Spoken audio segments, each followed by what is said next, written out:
But first, a historic day for Tuscaloosa County.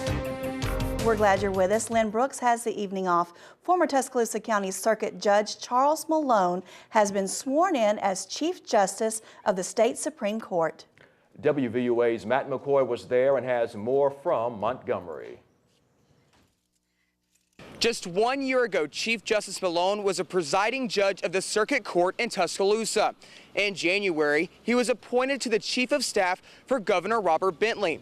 And today, he was officially sworn in as a Chief Justice of the Alabama Supreme Court. And with those words, Charles Malone accepted the Chief Justice position, Alabama's highest-ranking judge. It's awesome. I just got to tell you, it's just such an honor and a privilege to be Chief Justice. With Malone's appointment, the Alabama Supreme Court is now controlled by all Republicans. But Malone says that will not hurt the checks and balances of the court.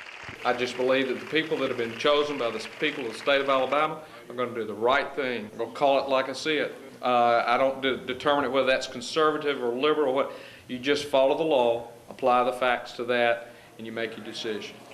With the investiture of Chief Justice Charles Malone, there are now 2 high-ranking officials in the state of Alabama from the city of Tuscaloosa. Reporting from Montgomery, Matt McCoy, WVUA News. And Chief Justice Malone says he has already started working on a budget cut agenda to present in front of the state Supreme Court. Property owners across Tuscaloosa who are trying to rebuild after the April 27th tornado are now getting some answers. WVUA's Daniel Sparkman shows you how you could already start the process. City officials say the Tuscaloosa Forward Plan is a vision for the future.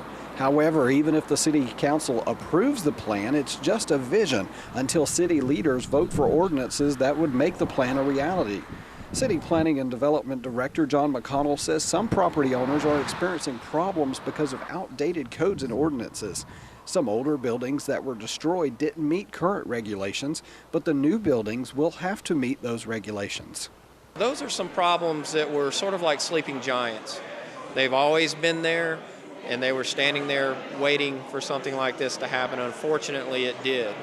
So we are working with property owners through situations like that, helping them where we can. Mayor Walt Maddox says funding for new housing is among many reasons why the Tuscaloosa Forward Plan is necessary.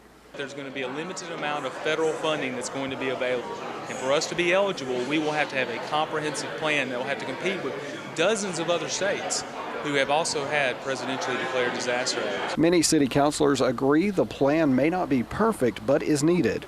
I feel a lot better about it now than I did earlier, but I knew at some point in time this plan was going to be presented to us, and then we would be able to ask the question that we need to ask at that time.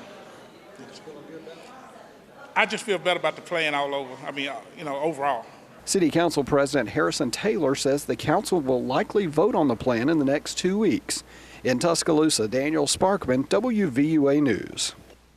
Now you can learn more about the city's rebuilding plan on the Tuscaloosa Forward website. For a shortcut, just go to WVUATV.com, click Numbers and Links. WVUA is covering Northport, where city leaders have set a date for Sunday alcohol sales. The Northport City Council selected Sunday, September 11th, as the first Sunday for alcohol sales. Last week, voters approved Sunday alcohol sales for businesses in Northport from noon until 9:30. Today, the City Council had the first reading to change the code to reflect that vote. Northport City Attorney Ron Davis says the council will have a formal vote at the next meeting. Meanwhile, Northport Mayor Bobby Herndon says he recognizes the significance of that date, 9/11, and what it means to people, but Herndon says it will also mean something new for Northport. Business goes on. It'll be a day of remembrance for the ones lost on September 11th. But it'll also be a day of a new beginning in Northport as far as being able to compete with other cities, even cities a whole lot larger than us. And the next City Council meeting is scheduled for Tuesday after Labor Day.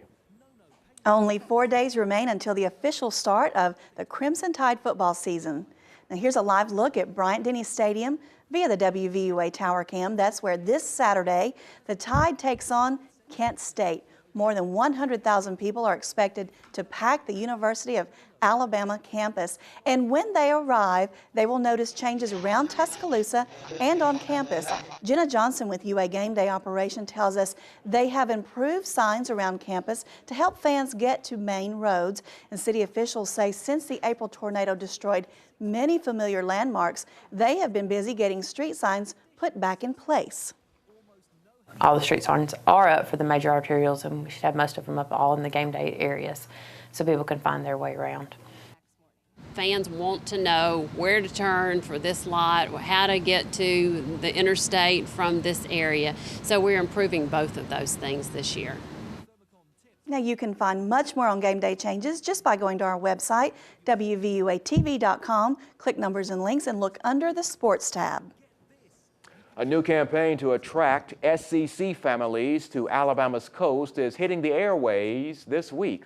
The commercial's tagline is Gulf Shores and Orange Beach, where SEC families come to play. The 30-second spots showcase Gulf Shores and Orange Beach, and it features some familiar faces, including former Alabama coach Gene Stallings and former Auburn coach Pat Dye. The campaign is targeting the SEC's growing football fan base. Officials estimate that more than 6.5 million fans attended football games during the year 2010, putting the SEC at the top in attendance for the 13th straight season.